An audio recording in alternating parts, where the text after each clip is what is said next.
एकनाथ खडसे माझी narco taste करा असं मोठं वक्तव्य ग्रामविकास मंत्री गिरीश महाजनांनी केलंय। खडसे नेहमी भाषणात माझा विषय काढतात, सीडीए असं सांगतात, असंही महाजन म्हणाले।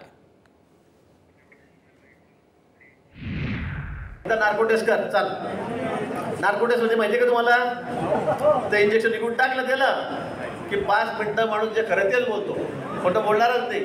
माझ्याकडे सीडी, माझ्याकडे याला विचारा सीडी याकडे कोणती म्हणून सॉरी माझ्या मोबाईल मध्ये होती म्हणून गायब झाली। कुठे गायब झाली? दिल्लीला माझ्याकडे मफलर टाकला म्हणे, माझा प्रवेश झाला म्हणे, पण मला फोटो भेटत नाही म्हणे। आता हे काय प्रवेश झाला का? म्हणजे आमदार शरद पवार साहेबांचा एमएलसी तिकडून झालेलं आहे आणि इकडे म्हणता मी भाजपचं काम केलं लोकसभेला, आता म्हणतो मी भाजपत येतोय, आता म्हणतो नाही घेतलं तर 4 दिवसाला परत मी तिकडे जाईल। पितृपक्ष झाल्यानंतर निवडणुकीबाबत निर्णय घ्यावा लागेल असं वक्तव्य हर्षवर्धन पाटलांनी केलंय। निवडणूक लढवावी असा जनतेचा आग्रह आहे, त्या बाबतीत गंभीरपणे विचार करत असल्याचं ते म्हणाले।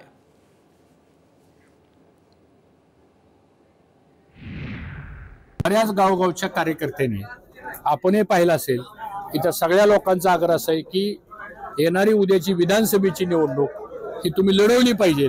जनतेचा जो आग्रह आहे त्या आग्रहाचा मी विचार करावा असं प्रचंड प्रेशर या इंदापूर तालुक्यातल्या तळागाळातल्या सगळ्याच छोट्या मोठ्या कार्यकर्त्यांचा आग्रह आहे। आता पितृ पंधरवडा आहे, पितृ पंधरवडा झाल्यानंतर याबद्दलचा योग्य तो निर्णय मला घ्यावा लागेल।